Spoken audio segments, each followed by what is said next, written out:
From Einmal Lines Productions, this is Singletrack, episode 301. And this show is brought to you by Electric Cable Car, your daily source of mountain news and updates on the culture and business of trail running. Here's what we're tracking on Electric Cable Car. We've got results for Desert Rats, the first UTMB event on the 2024 calendar in the US. And while we're already talking about UTMB, we share the newest race edition, the Arc of Attrition, a race on the very southeastern tip of England. This winter race, scheduled for January, will be of similar gnarliness as Kullamannen in Sweden and will join Snowdonia, which sells out super fast, to offer folks on the island another way to get their stones.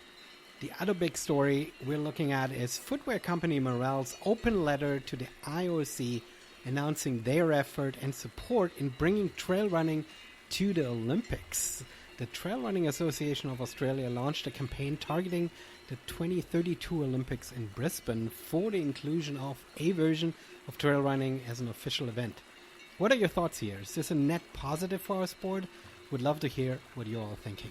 For any more news and updates, visit electriccablecar.com. Quick note about our Beast of Big Creek races. We are way ahead of last year's sign-up numbers. So if you're thinking of signing up, now is a good time to head over to our website and put your name down. Camping spots are almost already sold out. There are still spots available in the overall campground, but our two loops, we always get to reserve. Almost every spot's already taken. So don't diddle-daddle if you're planning on joining us. BeastofBigCreek.com is your ticket to skyrunning heaven this summer in the United States. All right, Gretchen Walla is back on Singletrack. She needs no introduction. She owns and operates her own racing company, Walla Trails, helps out at countless trail races, always has a smile on her face, and is the new race director of the historic Cougar Mountain Trail Series just outside Seattle. These events have a storied history and are put on by the Seattle Running Club, a nonprofit that's putting all their dollars back into maintaining the trails of the area and preserving access to the great Issaquah Alps, the hills many Seattle trail runners frequent week in, week out. All right, here's Gretchen. I was preparing for this show and I was realizing, well, you took on an additional race directing job, and then sort of almost the same week you announced that you're running and training for Teanaway Country. And one of the biggest questions, and to listeners, we have to obviously set this all up, but one of my biggest questions that I have in all of this, can you combine it? How do you personally combine the whole race directing and still training? Because that's for me one of the hardest parts. Oh my gosh, that is the question, and really we won't know for me until the start line of Teanaway. So this is the big experiment. Gretchen Walla back on Singletrack. I am so excited to have you. We are diving right in with the last questions first. I'm so glad to have you back. Welcome to the show. Yeah, thank you for having me back. So you told me something, and again, we're rolling this back completely backwards, and I love it. You told me something just before I hit record, which was you usually try to get your work done, and then you go on a run. Right. And that's how your work day is scheduled. And I'm doing exactly the same thing. So tell me, is that convenience? Is that practicality? Is that the luxury of running your own business, so you don't have to you can take a run wherever? How does it work for you? Why did you end up with that? Because I'm doing the same thing, and I've been trying to figure out where this fits into my brain. Right. Well, I usually work better in the mornings. I'm more on top of it and I accomplish more. So that's usually why I work in the mornings, but again, and I have the flexibility, which is super nice. But as we were chatting about before, I mean, you just start diving in, and then there's more emails that pop up, and then you're like, oh wait, I need to do this and that. And then the time just goes by, and all of a sudden that 10-mile run that I was looking to do turns into, that 5K loop is fine, and I'm good. And I'm kind of hungry for dinner. So it just, Squeeze one in just before nightfall, yes, right? yes, exactly. So when I can do the morning runs, I mean, I get those done. I usually get the mileage that I want and then jump into work. And I'm pretty productive. I would say I'm at, 85% after the run. And that kind of goes down as the day goes on. So, Yeah. Yeah. Well, it's funny yeah, for me because I work out of my home office, right? You don't have to commute, and so you never have this break between exactly. home and work, right? Yep. And so for me, I'm basically starting to work while I have my morning breakfast coffee, and so it's so Yep. easy to slide right into doing all this work stuff that Uh-huh. you don't even think about running because that would require a complete break in everything, that you're doing Yep. and thinking, right? But then also the run, if you can be productive throughout the day, it becomes a nice little incentive in trying to wrap the day off Mm-hmm. fast and get things done, right? And head out the door. Yep. Yep.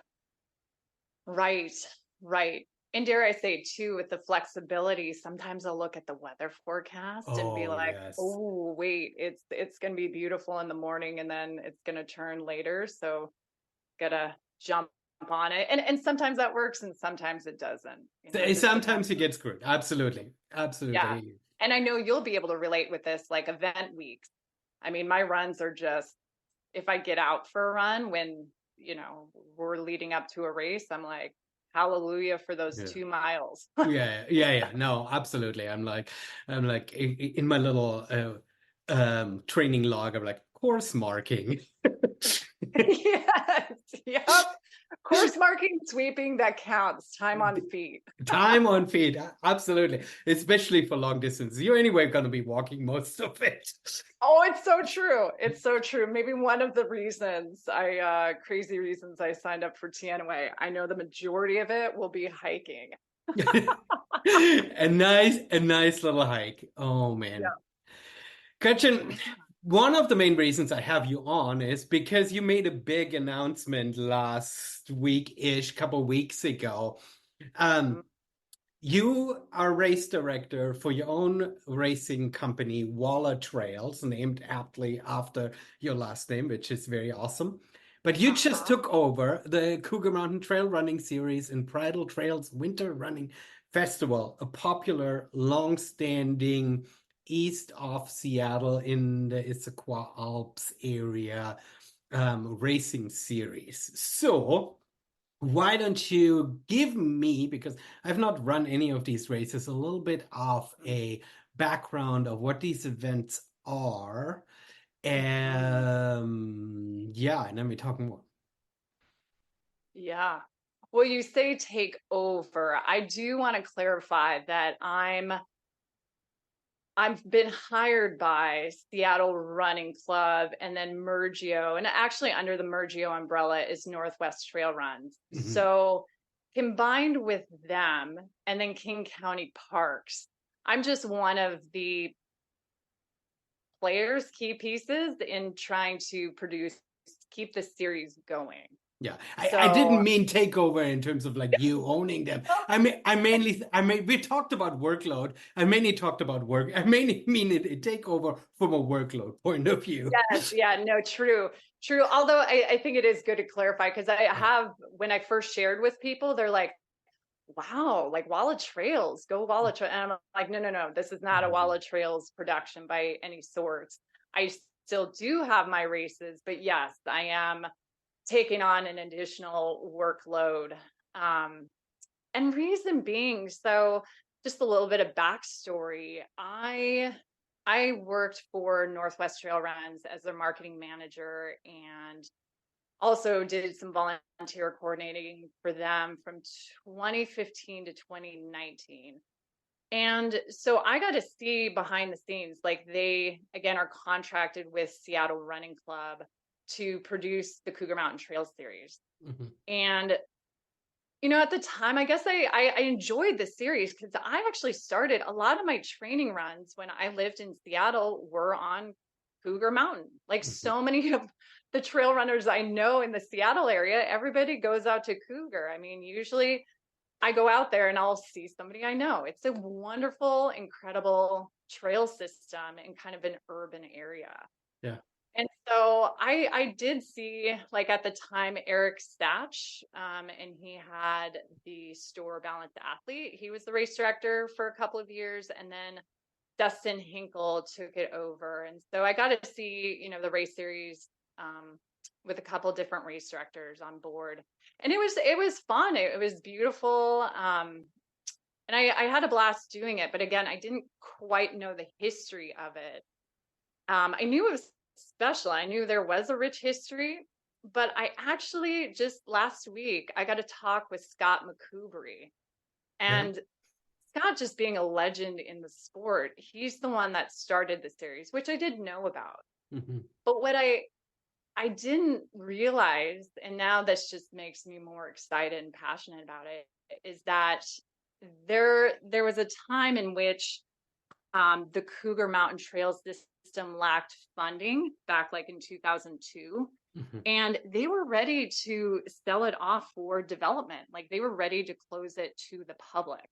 Crazy. And Scott, some people reached out to Scott, who was the race director of White River at the time, and there were not many ultras back at that time, and just said, would you be interested in getting involved with this? Because that was his training ground with, runners like Scott Jurek and Christy Mail and Paul Corner. And so Brian Morrison. And so Scott's like, yeah, I'll get involved. And so he actually helped pass a piece of legislature for taxes to help keep the park going, and said, I'll create a series to give more awareness to this park.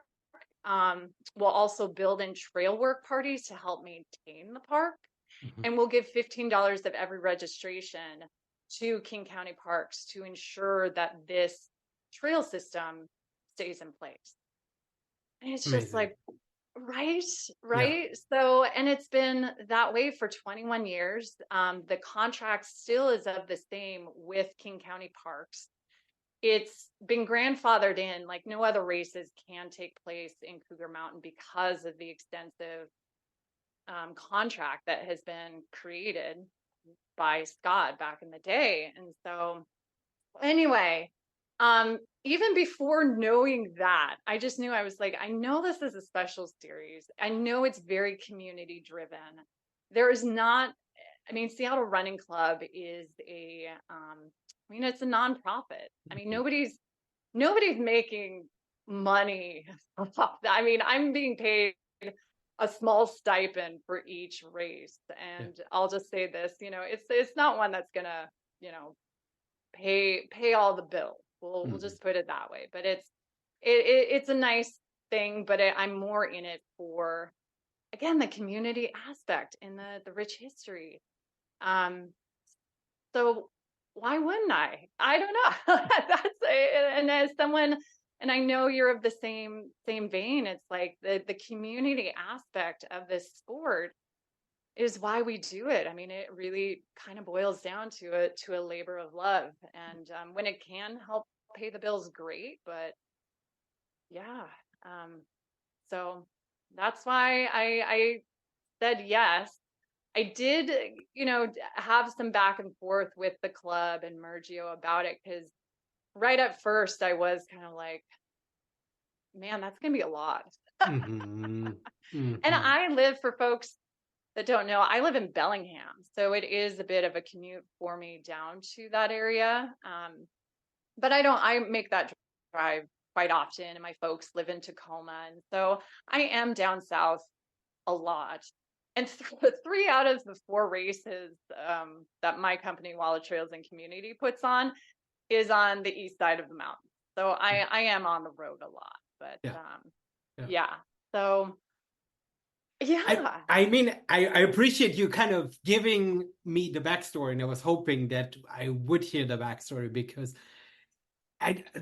we're sort of in this interesting time with trail running, where there's such a huge boom, and on one side, you've got not just big corporations coming in and sort of trying to build races, but you also got like folks who can really, and I see myself that way. I like to market an event. I like to build a really nice website. I like to do really good storytelling around why you should come and race because I enjoy it. I'm not saying that it has to be, but there are quite a few races that just kind of sort of they have this huge history, they have this incredible story, but sort of their website and their marketing, they just sort of go under the radar, right? They don't really look very special, but they are special, right? Just because the website isn't as flashy and poppy, doesn't mean that these events aren't worth participating in. And so it's cool for me to see you take over here, say it again, be a part of this event series because it deserves sort of this story to be told and it deserves this attention, especially, the fact that these are grandfathered in and stuff. And yeah, I mean, there's certain pieces they're missing. There's no 100-miler so often. Big races here, especially on the West Coast, become popular because they are the big distance. Right? It's a race series in the wintertime with shorter races, progressing up to a little bit longer distances. So I think there's something really cool there, and I love that you took over. Congratulations, took over. I needed to come up with different words. I love that you're part of this now, and you love that you sort of take this on and make sure that it continues.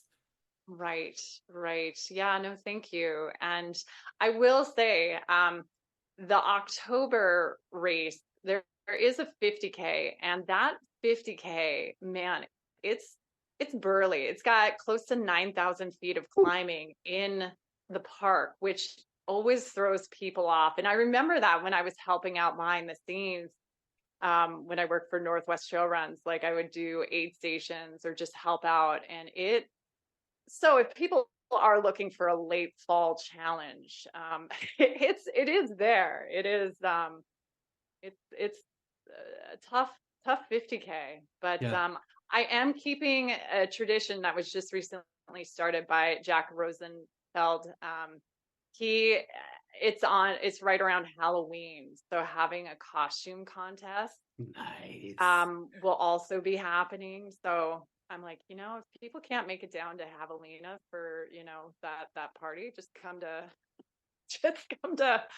yeah, Cougar Mountain all dressed up and, run a burly 50K, You might in October in the Pacific Northwest, you might sort of run into the same issues that you ran into where as a kid, where you had a great costume and then you went trick-or-treating and then it was freezing cold and raining.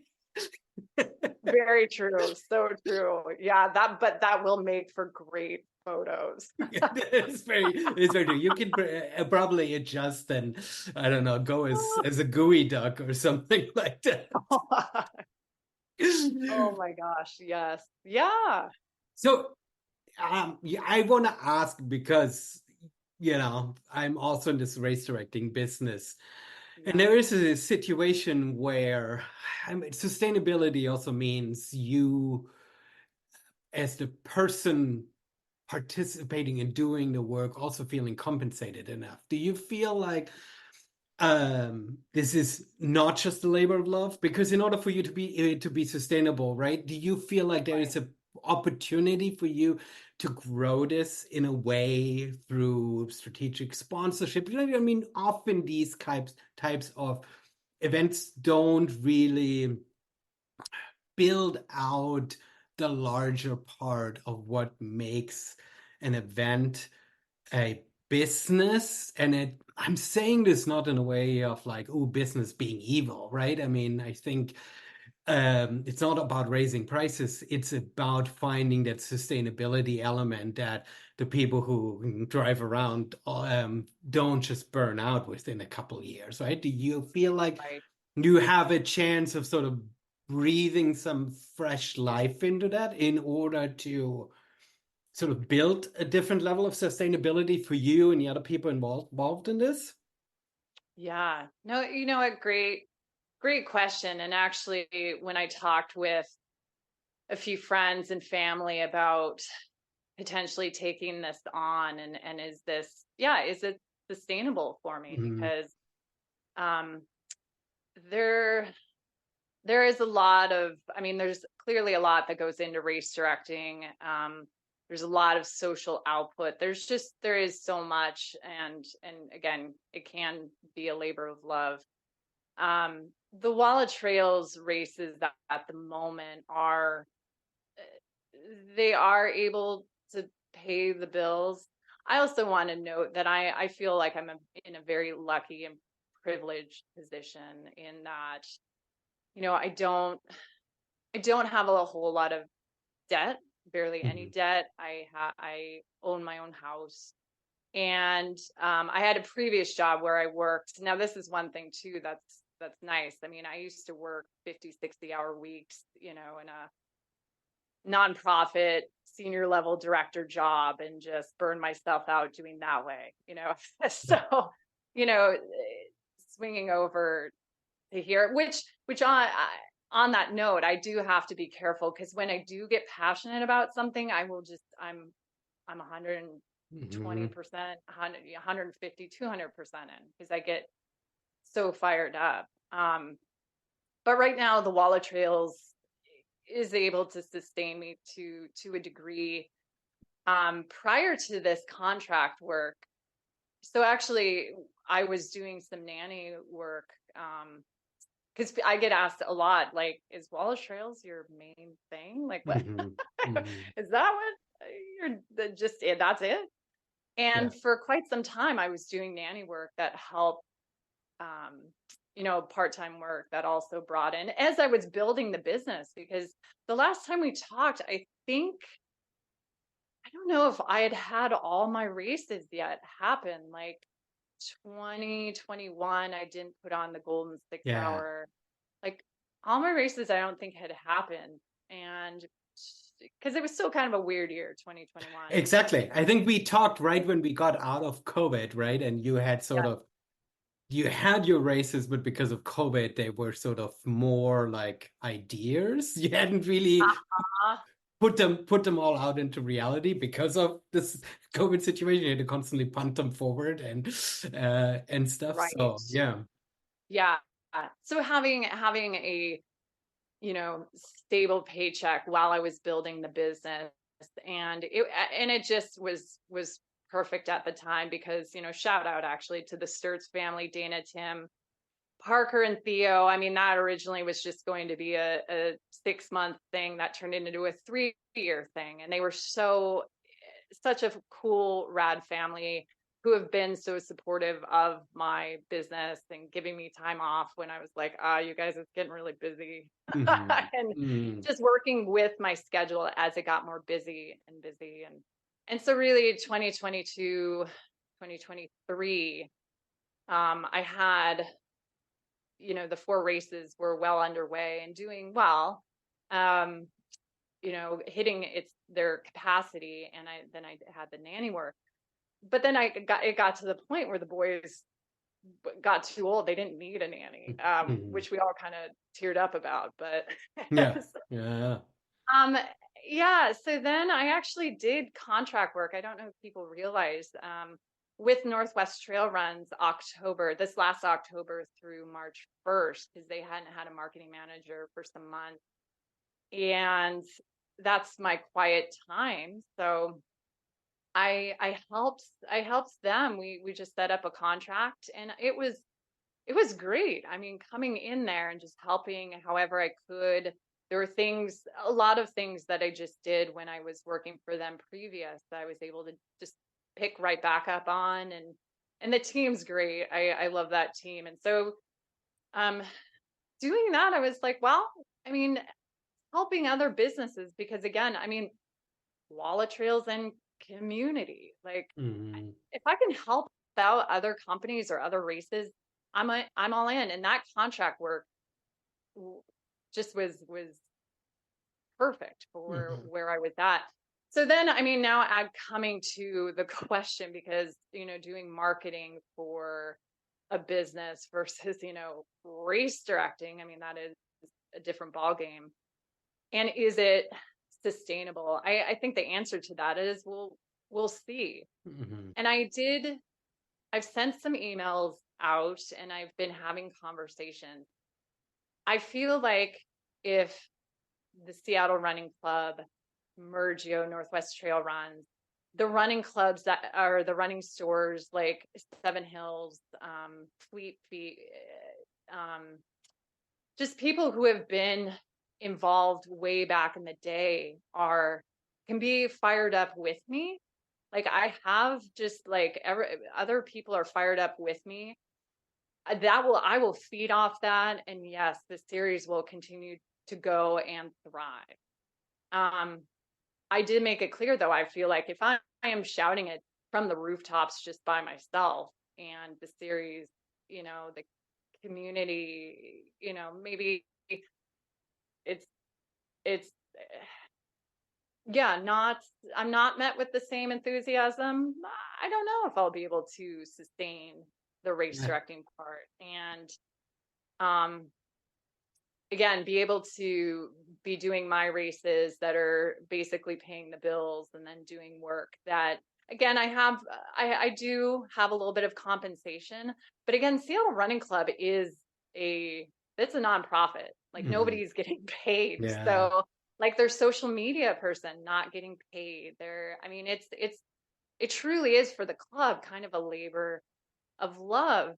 But again, going back to just how special this contract is, I think that's one thing. Like especially Trisha Steidel, the club president right now, her enthusiasm and fired up about keeping this going um, is infectious. It really is infectious. And talking with some of the other club members as I'm getting to know them, and um, even Jack, I think he's been so supportive with the transition and he's Hmm. helping me big time. And yeah, so if that sustains itself, I don't know. I think the burnout won't will I be doing this in 10 years from now? We'll see. Yeah. Yeah. But I could see myself extending the contract if I'm met with the same enthusiasm of keeping this series going with such a special contract. I think you're bringing up a really good point, that you want to gauge I mean, yes, you have a contract, so you have some basic stipulation that you have to provide, but you also you gauge your own enthusiasm into this by measuring the enthusiasm of the community. And sometimes when you're working in these community-based projects, there is a situation where one keeps up something that everybody expects to happen, but nobody really wants to help out, right? And there is a level where you need more support than just, you might be able to find volunteers for course sweeping, right? But you need some people who are a little bit more engaged on the front end and not just, yeah, sign me up for 4 hour shift come race day, right? That's not enough. It's greatly appreciated and needed, but you also need it on the front end. You need it from a marketing point of view. You need it from a larger support in the community coming together and saying, these are our races, right? This is not just your thing where you're sitting all by yourself, some in the middle of nowhere screaming from the top, right? Exactly. Exactly. Yeah. And that they aren't my races. They are Mm-hmm. like I'm helping Seattle Running Club and Mergio and really I would say King County Parks and that trail system to stay open. And again, that excites the heck out of me. But you're exactly right. I mean, if everybody's excited, like the response to my announcement was like very sweet and a little overwhelming. It was really nice. Um, but as we know, especially in this day and age, like out of sight, out of mind, like people will Mm. forget about it Yeah. within, in 24 hours, and so really hoping people will again, the trail work parties, the coming out to the race, whether it's running the race or sharing with people maybe new to trail running, that this is a great series. It gives back. Again, if people want to see Cougar Mountain being well taken care of, it's like, yeah, come volunteer for one of the races or the whole series, or um so yeah, it'll be interesting. I'm really hopeful, and I feel like it will continue to keep going, and that'll thrive. It won't just be, on autopilot, that it will do well. Yeah. So, I um, love this conversation, and I really appreciate you sort of playing along with it, because we as race directors, because so much of what we're doing is in the marketing field, right? We yes, sort of like to not really show how the sausage is made, right? We might joke about how hard it is to mark a course in the pouring rain or something, right? But there is so much that goes into making these events sustainable and accessible to yeah, for people, because we can't just endlessly raise the prices. I've looked yep, at some race entry fees over the last, like, a year, and I've been shocked how expensive some of the events have gotten. And right, so, right? And so we are balancing a lot in finding this right balance of giving our runners a great experience and giving them exactly what they want, right? I mean, some folks are completely sick of the stupid printed t-shirts that nobody wants that you get for $2 for free or something, right? I mean, they right, are now strong opinions about what needs to be uh-huh, provided at races. I was just having a conversation yesterday with somebody who was talking about a carbon footprint calculator for race directors. I'm like, yeah, this is all great. I mean, I'm willing to take all these challenges on, trying to be more inclusive and really like welcoming people from all kinds of walks of life, right? And so there is a lot that's put on us, but it also needs to sort of, yeah, it needs to pencil out, and we need to find a way of working with our communities and yeah, building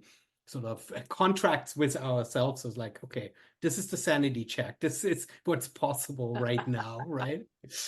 right, yeah, yes. So Well let said. me ask you this. So I talked with Mm, another, not really a race director, but with Francois Lenard, who is the CEO of the UTMB group. okay. Taking it completely to another level. Anyway, he Yes. was saying, and I don't know how much this is true, but he was saying that the entry fee of what you pay to run UTMB is supposed to cover what the costs are for the runner to run around the mountain, right? So whatever your €300, €400, whatever you're paying to run UTMB is supposed to be enough to put on the event on behalf of the runner, right? Everything from food at the aid station and making sure your safety is taken care of and all of these pieces. And it's the sponsorship dollars, it's the larger sort of partnerships, which is Mm, supposed to be helping the organization grow. And so my question now is, I'm fascinated by this, right? Because UTMB is not an outrageously expensive event. I mean, it's up there, but it's not sort of the way we think of triathlons, where the Ironmans are sort of like stratospherically expensive and everybody else has reasonable prices. Their prices, the European prices, are actually quite reasonable and even cheaper compared to some of the US races.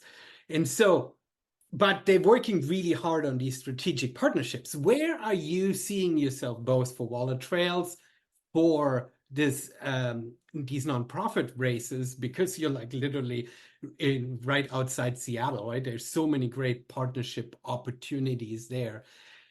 right. Where do you see yourself with that? And then also, like, do you even enjoy that kind of work? Because it's such an important and crucial part, right? I mean, if Microsoft would sponsor your Cougar Mountain Trail Race series, then you would have a completely different conversation around how this nonprofit functions, right? Right, right. Well, I can answer easily for Walla Trails events. So Walla Walla 6 hour, for instance, the, the community, the way in which that community has embraced that race has been, I mean, for me, just I almost can't keep up, given like that I've been like basically slid a grant saying, fill this out, you'll get money, you'll get reimbursed. Like, we want you here.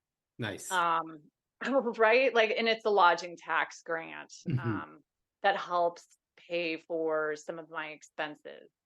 Um, I so I love, people may have seen, like, I love to volunteer at races when I can as well. And three for sure that I've been at the last, gosh, 3 years, 4 years is Chuckanut, 50K Badger Mountain Challenge, and um, Cascade. Hmm. Well, with Chuckanut and Badger, um, I work closely with both the race directors, Christy and Jason. They're good friends of mine. But at the end of the weekend, they're like, Gretchen, take whatever you want. Like, can't use this again, Yeah. and so like food and drinks and stuff like that unopened, that they're like, especially for Chuckanut, because it only happens once a year. She's Hmm. like, load up, and they take the rest to the food bank. I mean, that actually, if I'm saying that out loud, I'm like, gosh, I'm kind of like a dirt baggy race director. Well, as long as But you're not taking like half empty pickle jars. That's right, right, moldy tortillas, like, yeah, here you yeah. um So no, but anyway. At Walla Trails, you get your sloppy leftovers.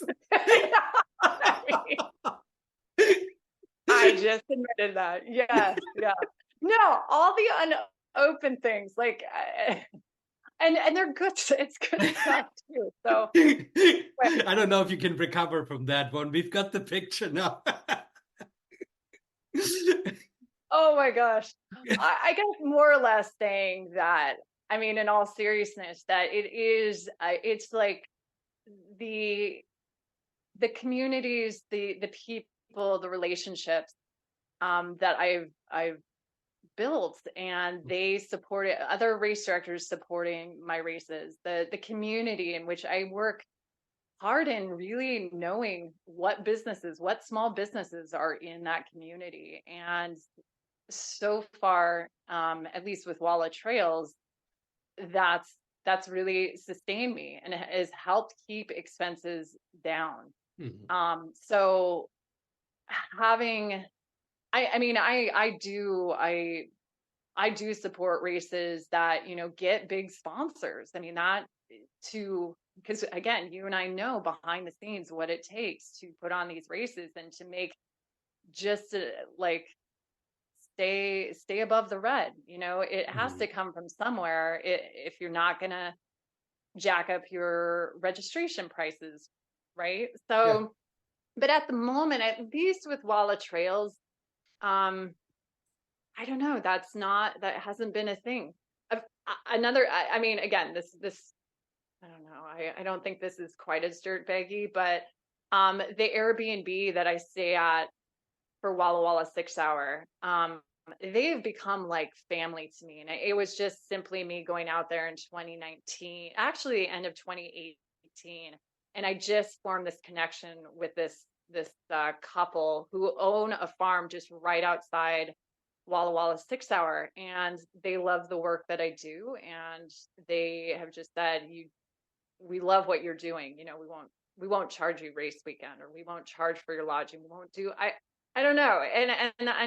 And I know that can't always be what you count on. You can't count on that. Yeah. But at this point with Walla Trails, it's I don't know. I maybe people see that I just genuinely love plugging into what other people are doing, and in so far that energy has been returned.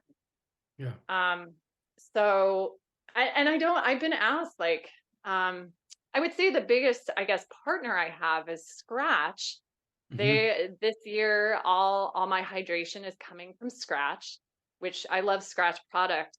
But I give a shout out to Lynn Carlson. She is the rep who has actually Northwest Trail Runs. Mergio just hired her on for their marketing manager.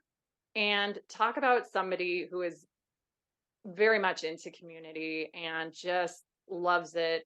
I mean, not only does she love it, she's just like the nicest person, on I don't know, in the community. I Yeah. mean, Yeah. I tell people I'm like, I'm an asshole compared to her. You think, I mean, I mean, I actually told the Northwest Trail Run team that. I was just like, when she applied, I was like, she is great. Yeah, just trust me on this one. So anyway, but she's also a Scratch ambassador, and she doesn't push the product by any stretch. But she's really good about just I don't know, being a great representative of them. And so yeah, building a relationship with a rep. I'm almost one of those where even with my insurance people, where I get insurance, I want to build a relationship with Mm. whom it is that I am dealing with, Yeah. because my Parks and Rec people, I can name all the Parks and Rec people that I know. Bellingham in particular, they have been incredible. And so it's just every piece of the race, like building that relationship, to me is crucial. And that's really helped me with the Walla Trails races. Yeah. Now I with I love the way you answered that. Okay. No, I did. I think because I feel like for me it's not just so much about the financial piece of it, right? But because our races um are so seasonal, we do have these downtimes. And for me,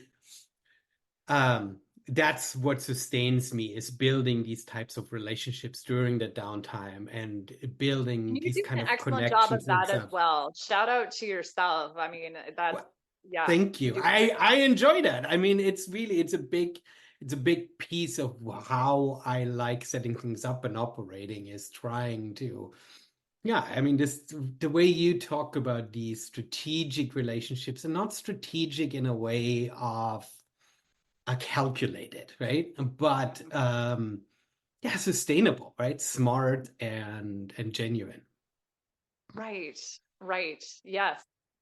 Um, and maybe just yeah, I'm a people person, that I like to know people's stories. And again, even if it's my insurance agent or who I'm getting insurance from, or whoever it might be, I would like to know who it is I'm working with. Yeah. Now with the Well, Cougar go ahead. series, I was just gonna say, I feel like it's it's kind of a TBD with the Cougar series. I'll be interested to see if they have had big sponsors in the past, and with mixed results. Um, I know North Face, there was a North Face race out there when Scott was in charge, and I think it was a 50 miler that was put on out there, and that just didn't take. Mhm. I think for a few different reasons, and um, so and then yeah, but having a community based sponsor for that series, I think would be a good thing, and whether that's somebody like Brooks, if anybody from Brooks is listening, you can I've reach got me. connections. Yeah, I can make yeah. introductions. Hey, yeah, I think, because if a company like Brooks, and I will even say, like, man, I will want to sit down and have coffee, a conversation, a run with whomever is interested. And then also too, I'm a big contracts person. Like, maybe this just comes from my dad who worked in contracts with Boeing. My brother as well had contracts with his work, and just reading like what are we actually signing together? Hmm. Let's make sure we're on the same page. Yeah, I Um, like it. yeah, yeah. And again, with what Seattle Running Club and Mergio and King County Parks, that contract right there is very special. And I think it should be continued on and honored. So to be careful that there is, a big name that comes in and is like, wow, we could come in and, you know, do this, and this. I I would be I'd be really bummed about that. And I'm not saying like Brooks or anybody in particular, but I could also, to me, that's not a far-fetched, that could be a reality, Yeah. somebody that wants to come in. And so working with, well, what can we offer one another, in a company like Brooks? And even if it's a small bit of money, or if it's just getting the word out, or I don't know. I think there's a lot of different avenues that could be a win-win. I'm always looking for a win-win. How is this going to help? Again, Brooks is huge. There's a lot of huge companies that would be like, well, this is, but maybe something very small for them, that's peanuts to them, would make a huge difference for the series. And, Hmm. Hmm.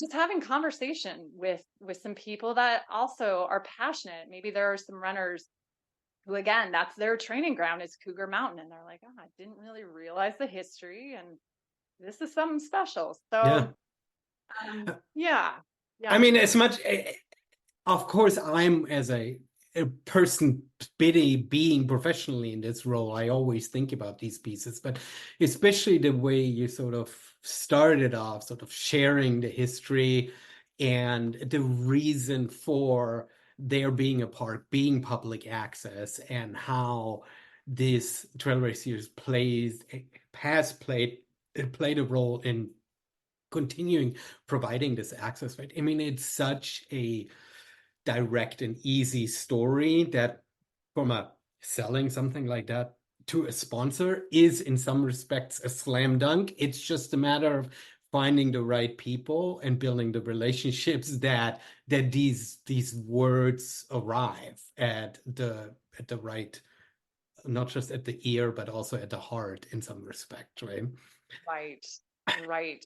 Yes, yep. I, I grew up in the foothills of the Alps, and over there, so many of the really big outdoor companies have their headquarters right in sort of these foothills, and understand that part of the important part of their brand building, even though they're now a global company, is continuing to sort of support this work that happens locally on the ground. And Mm, the longer I live in the Pacific Northwest, you realize, right? I mean, you mentioned Brooks right off the bat, right? I mean, REI has a headquarters here.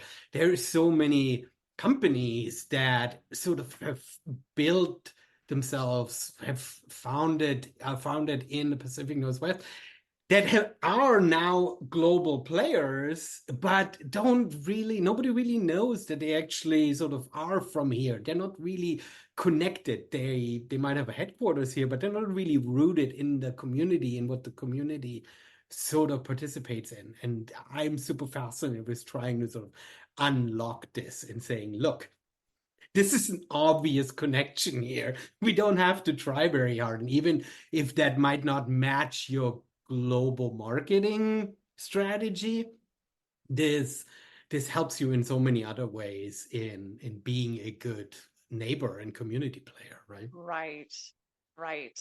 Yeah, yeah.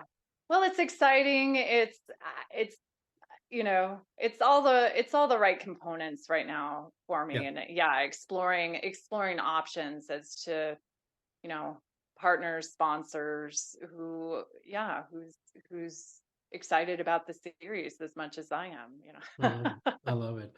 So, and then your role is really taking everything on from permitting to volunteer recruitment to So marketing, like where does it begin? Where does it end? Yeah, no, I mean, actually, my main role, yes, permits and insurance, and then being really and I guess shopping and the point person Hmm. at the event. Michael does the volunteer coordinating. So, and Right. he actually works also for Northwest Trail Runs. He's their Hmm. volunteer coordinator as well. And shout out to him because he's the one that actually asked me, floated the idea back in January, if I'd be interested. He took note that my hamster endurance run race in August was bumped up a weekend, which made room for, my my weekends to be available the second week, May, June, July, and August. Mm. And um, but he's great and does works very hard with all the volunteers, so that's taken care of. The course marking is all taken care of again by the Mergio side of things. Yeah, so there are certain things that I don't have to do, which is actually really interesting for me because with Walla Trails I have to do it all, right? I mean, Hmm. I think you do it all as well for your races, right? I mean, the Yeah, I do it. And for me, it's like, my races are so self-contained in some yeah, respects, right? yeah, Small routes and stuff. There's yeah. a there is sort of a mixture between I want to do it in order to learn every aspect. I like micromanaging it too, meaning, if I know that I'm sweeping the course, I know every flag is taken off. And if Oh, there's one missing, then I'm really responsible for it, right? So, I mean, there is a little bit of that aspect, but my wife very clearly reminds me is like, as this scales, you have to let go of some of these pieces and trust. Like I think the first or second year we did LBA, I um egoistically put my foot down and bought way too many watermelons because I just felt like we needed watermelons. Right? It was an August race, and my wife it was like, you bought way, this is ridiculous. And so she basically like, you will not be in charge of any of the decisions around quantities in food anymore because we sat on like, I don't know, a dozen watermelons at the end of the event. And I was oh like, my gosh. no, we need watermelon. So there's certain things that I basically was forced to let go because I have no skill in determining that. But Yeah, yeah. so yeah, it's a mixture. Oh man.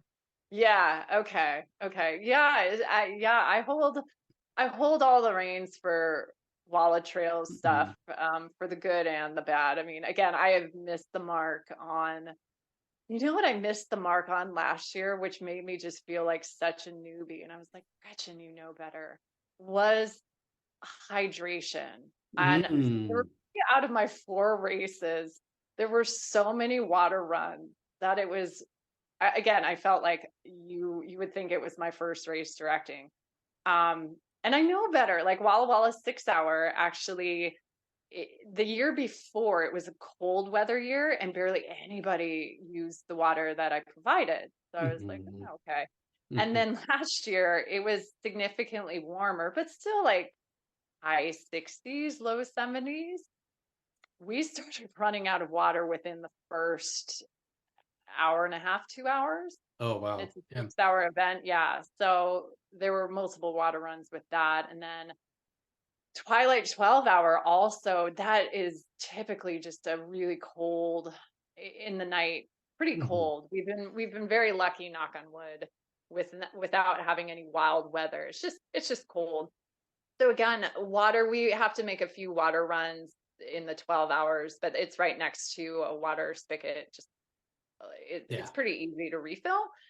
But same thing. It was like, and I only had like 2 big water jugs, one for, one Yeah, yeah. and I saw, that's the thing is I saw the weather report coming up, right? Mhm. So, and I still just didn't, I think even Jason Rutherford's like, do you need me to bring anything? And I was like, no, I'm good. And then within the first like hour, some of my friends were like, we're getting short on water. So we were having to drive back and forth for the first like 3 or 4 hours constantly.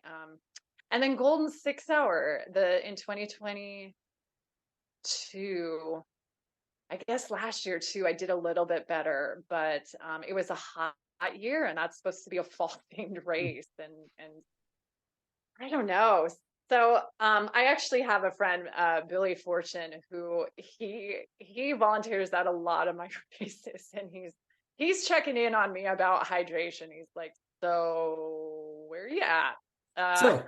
So, so here's my theory with that, Yeah. because we ran into a similar issue this year with LBA, and the aid station is right at the shelter, and the shelter has like a sink, so the refilling wasn't an issue. But my Okay. theory is, because you also started sort of right during and after COVID, is that Mhm.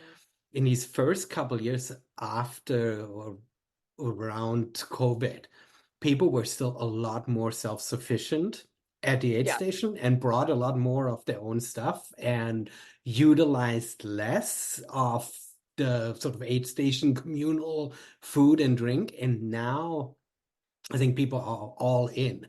And I think there is a little bit of an extra um, yeah, so sort of not Yes. preparedness for that, right? I mean, my first 12 hour ran, everybody brought their own cooler because that was still in COVID time. Hmm. And people were like, well, I don't want to have to bother you with trying to be safe with food and stuff like that. I'm just gonna go to my cooler to refuel, right? And now people are like, oh, it's a 12 hour, it's a 4 mile loop. I can just not use a vest at all and literally make the aid station my smorgasbord, right? Yes. Yeah. No, good point. I hadn't thought of that. Thank you for making me not sound like such a lazy RD, because really, really, I feel like there were a couple moments where, again, I just 2 water jugs for like a warm weekend. Mhm. You know, not that's not gonna last for multiple hours, right? Yeah, But yeah. no, that is a good point though, where there was a lot in 2021, especially a lot of people very self-sufficient, barely use the aid station. So Yeah, yeah, no, that's absolutely. true. That's true. It's So a funny theme that you bring this up, because I'm connecting this to an episode that I just posted. By the time this is gonna post, is gonna be like a couple weeks ago, where somebody just ran Terra Vera Ultra Trail in New Zealand, and she was okay. heavily complaining. She's been running it now for several years, and she's been saying there's a huge there was a huge problem with water at the aid station. Terra Vera is in January in New Zealand. That's the heat of the summer, was super hot, and yeah, aid stations were running out of water. So it's kind of a funny theme, because she basically connected it to, UTMB big corporation is sort of bad for managing that, and given that they have so many races, they really should know better. They don't have any excuses, right? But it Right. is it is one of those like fundamental things. And luckily for our races, we are not like crazy in the backcountry where it Mm, could become right. dangerous, right? I mean, Right. on a Yep. small little loop, it's easy to take care of people and refill. And Yeah. if it's not too Yeah. remote, then you can also do a water run and you back at a reasonable time, right? You're not like completely like out, Right. right? Yeah. Yeah. Um, but Well, cool. I was gonna say just kind of back to to that question of like, or I guess more or less me just having I'm trying not to step on toes, because I do, since I do a lot of Walla Trail stuff. Like I've done it almost for 10 years, like marketing behind the scenes. Wouldn't call myself like mm, I didn't get a marketing degree, but now that with 10 years of experience in this community doing marketing, I kind of learned some of the, like, okay, this gets people's attention, or this gets registrations, and I take Mhm. notes of that. And so I kind Mhm. of know.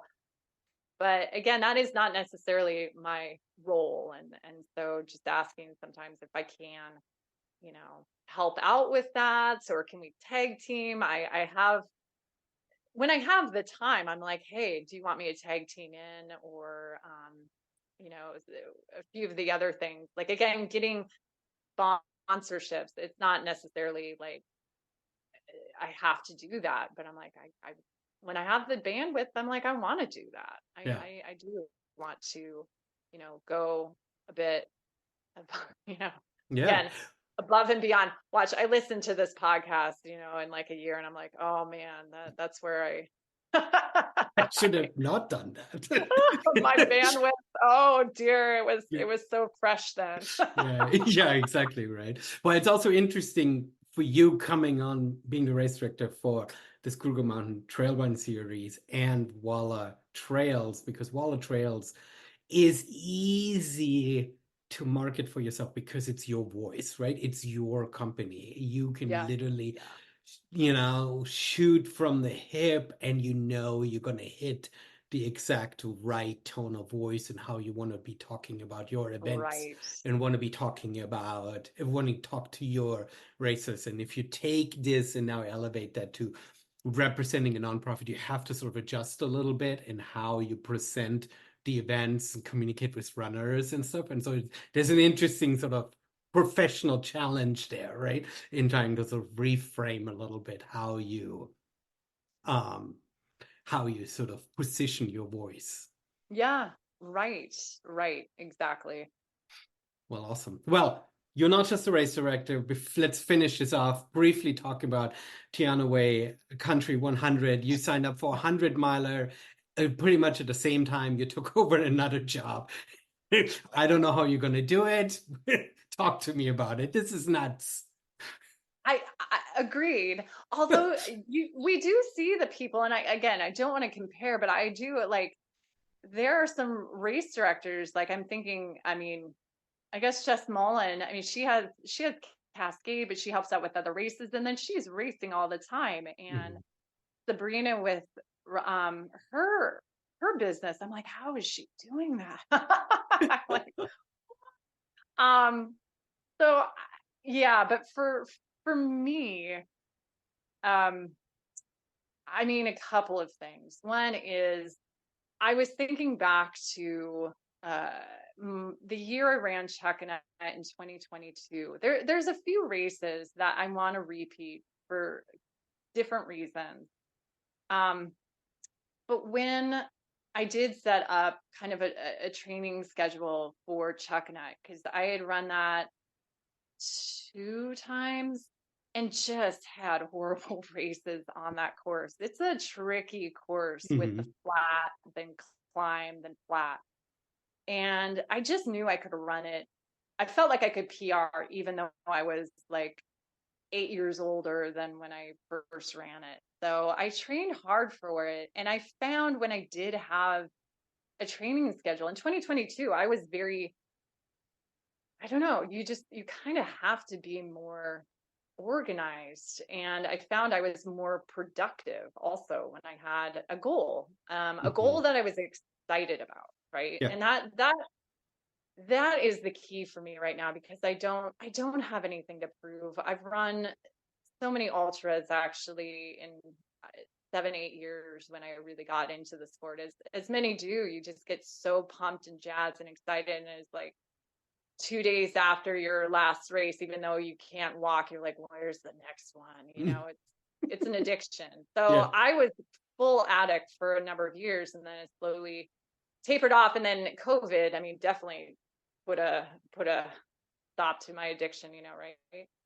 So, but I remember, yeah, with Chuckanut, that training for that, not only was I excited for it, but I just found myself really more productive with Walla Trails stuff as well. Mhm. So that challenge, I mean, that challenge of this morning, getting myself out for the run first, and then working and maybe switching that up a few different days. So I'm not, it is easy for me to just come down in my pajamas and eat breakfast and coffee and just sit at the computer and then cut my run short. I mean, that was a lot of last year, which Mhm. that's fine too. I mean, I enjoyed my running last year. I didn't have any races, but I also I also feel like I wasn't at my most productive, if that makes sense. And maybe I Yeah. just needed that too. I just needed kind of a year of like, you know what? I'm taking it down a notch. I'm not going at 100 I'm not going even at 100%, maybe it's just more chill. So Yeah. I guess I'm ready for a big challenge. And so Chuckanut, I got my PR in 2022. So I feel like I've closed the book on that race. I will never Good. say never, but I Yeah. love being an aid station captain for that race and being involved that way. Yeah. Teanaway Country 100 and Cascade Crest, those two 100-mile races, I love them so much for different reasons. I mean, Cascade was my first 100-mile race, but I also raced it the year where the worst storm on record, 2015, everybody was getting hyperthermic. I feel like all the newbies were like, oh, gotta finish, gotta get the buckle. And all Hmm. the veterans were like, F this is dumb, So I do one day want to go back to that course, hopefully on a less crazy weather, year. It won't Hmm. be, clearly not this year.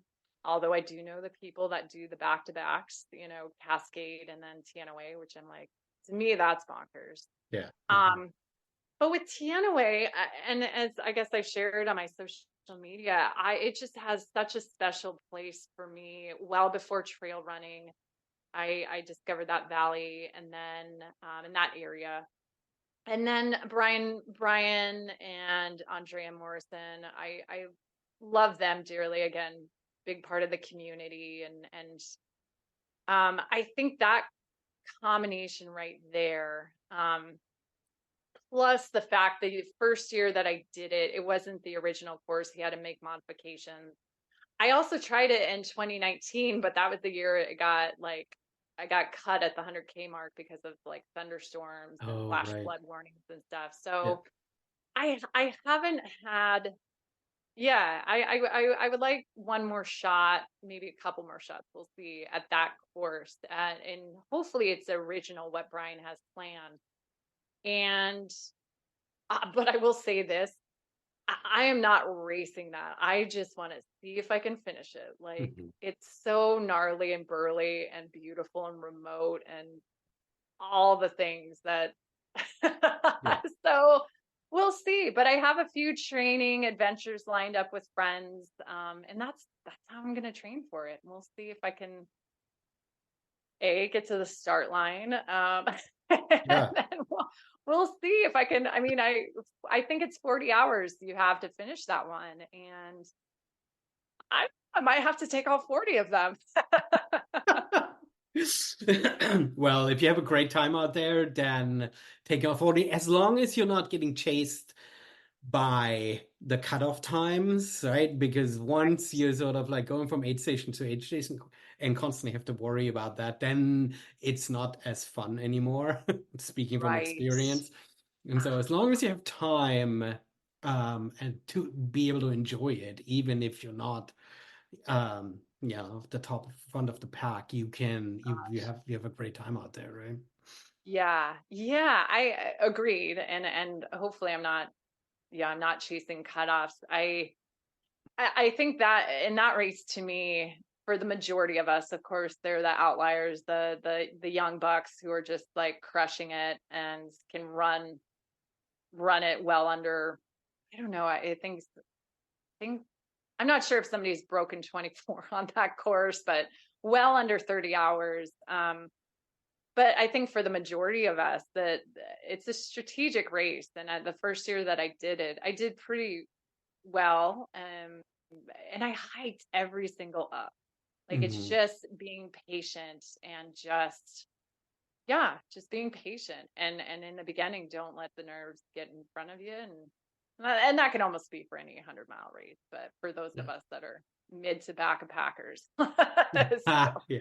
Well, I love the way you talk about this though, because for me, I'm sort of, I'm in this weird place because on one side, I love race directing so much. I love seeing people coming into the finish line almost more then I love seeing myself coming to the finish line. There's a part of me where seeing other people's achievement and being able to create that environment gives me almost so much that I enjoy it more than racing myself. But it is also a little bit of an excuse because I feel like I'm neglecting my own running too much. And so I need to get back in. And the way you're fairly chill about this and saying, yeah, it's going to come together. And that gives me Yeah. hope for myself and my own summer goals.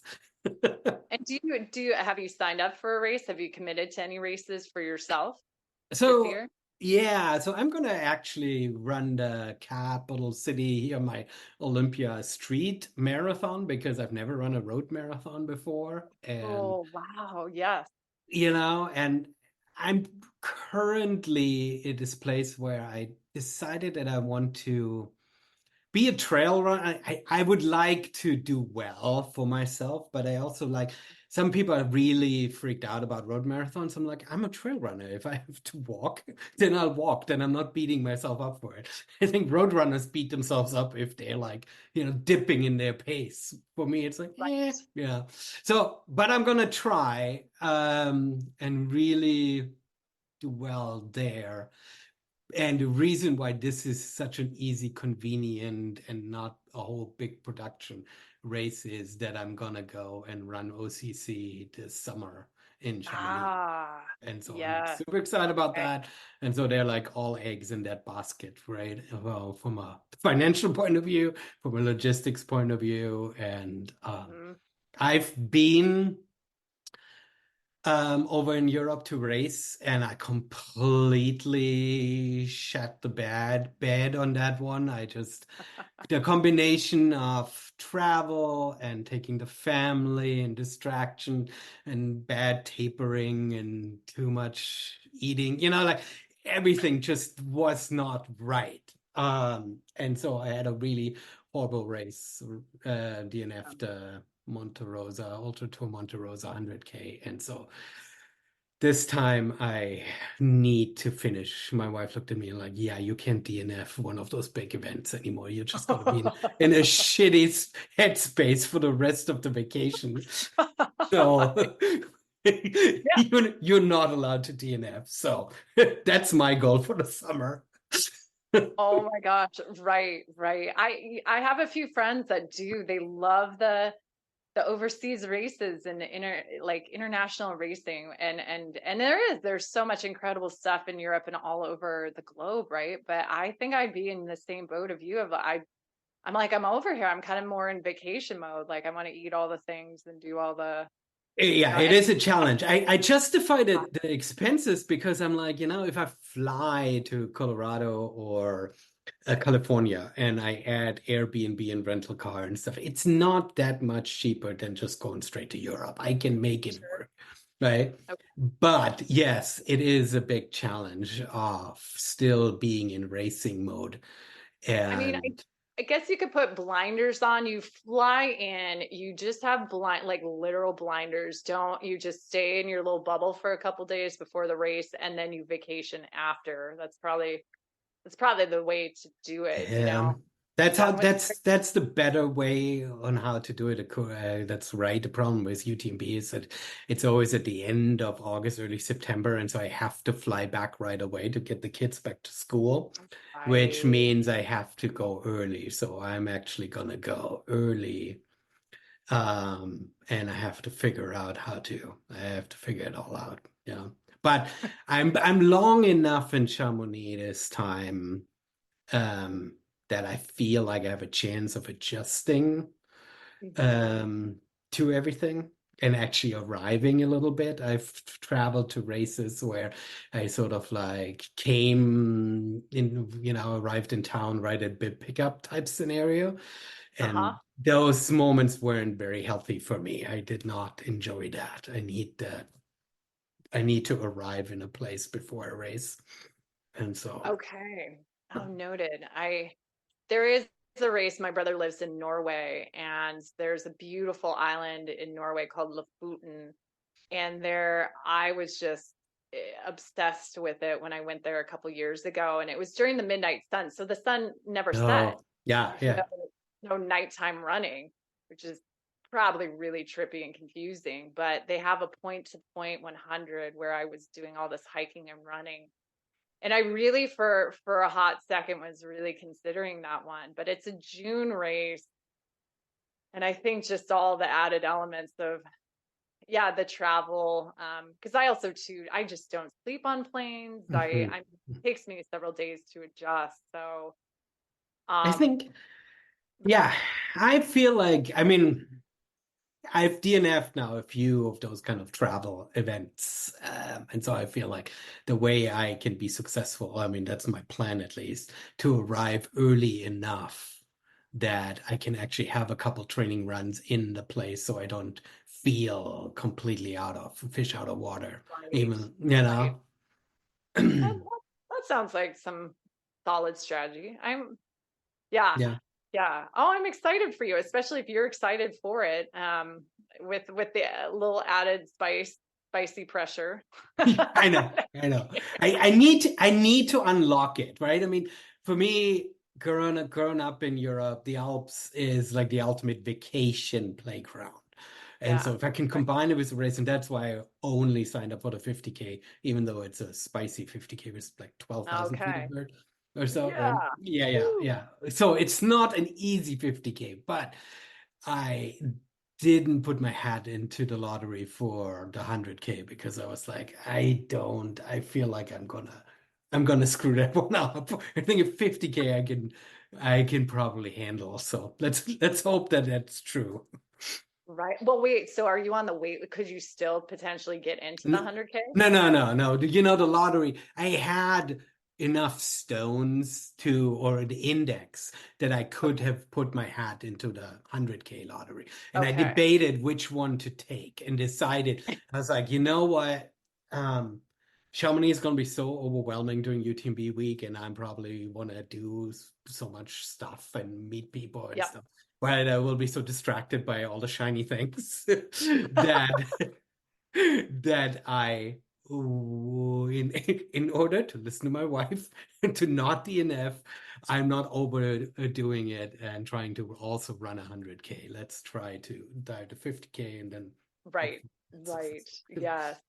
Oh, exciting. Well, I will look forward to that race recap. I'm gonna be looking out for that one when Yes, it comes I out. mean, yes, it's I don't know, when I hear folks who love local races talk about racing local, then I'm reminded that we have beautiful races here in the area. And there's really absolutely no reason to travel around the world, but there is something super special about exploring places that Mhm. you don't know and Mhm. you just, I mean, it's convenient, right? You just follow the flags. You don't have to know anything about you don't have to map a route to run or something. Everything's taken care of. There are even aid stations for you, right? It gives you Right. sort of a really fun way of sightseeing, right? Yep. And so that's what I love in theory, right? But at the same time, you still have to be fit for it. So we'll see. Well, Gretchen, I super appreciate you taking the time and chatting, not just about your audacious goal to get back to Teanaway, but also about how your race directing. I think there's such a fun and important, I'm weighing the important part, in letting folks who are just average trail runners, right, who love racing, giving them a little bit of an insight on how this race directing is sort of how the Mhm. sausage is made, right? And we didn't talk about that we want to be felt sorry for, right? We love this work, but there's a certain reality of how this fits into the larger ecosystem of trail running. And I think it's important that people hear these stories and connect a little bit to how this work Oh, is being done. agreed. Yeah, agreed. Yeah. Super. Um, I I feel it. Yeah, we definitely could go down rabbit holes with race directing stuff like aid station blunders or email stuff. I know.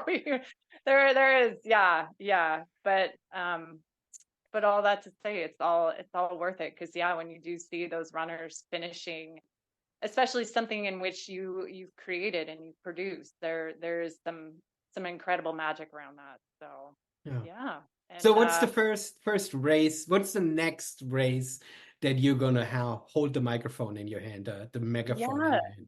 So Walla Walla 6 Hour is not this weekend, but the following weekend. Okay. April 13th. Yeah, it's right around the corner. And I was is the Walla Walla, is that the all women's race? Right. Yes. Okay. Yes. The all women's race that I originally roped my friend Claire Walla into doing, who has no relation. So Walla and Walla. Walla. Yeah. Yeah. So so I'm really pumped about it. And I was just talking with a friend a little bit ago. I was like, I feel oddly calm, which I'm like, what am I missing? So I'm going down the checklist. I'm like, okay, porta potties are ordered. Okay, check, all the check. Okay. So I don't know. We'll see.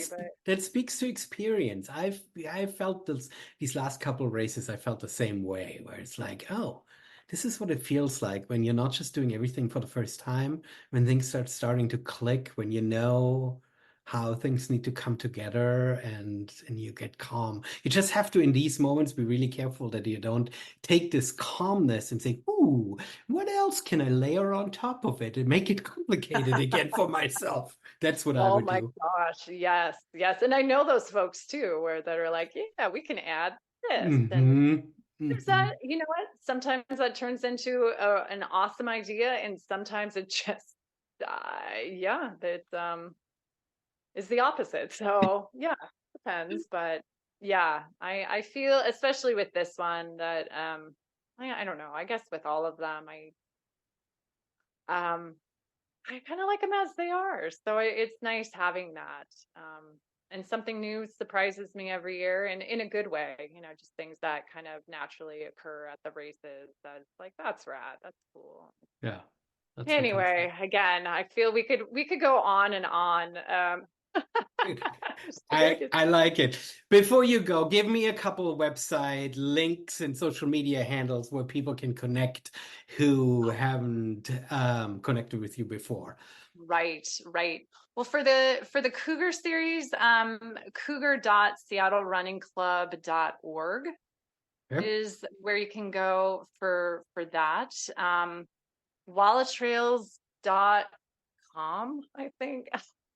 Like, look at me. I'm like, I am kind of the best worst marketer for myself, right? I'm such a great marketer. What's my website? I've been behind the scenes for 10 years, and we'll fix it in post. We'll make sure the links are added to the show notes. Oh my gosh, yeah, no, WallaTrails.com, and then also nwtrailruns.com for Northwest Trail Runs. They also have stuff on the Cougar series since they co-produced it. And and at my handle, we'll have to look that one up. We'll make that happen. Gretchen_Walla is your personal handle, and all the other ones are gonna be in the show notes. Okay, right. Great. I looked it up. I enjoyed talking with you. This was so much fun. Yes, Gretchen, thank you so much for coming on Singletrack.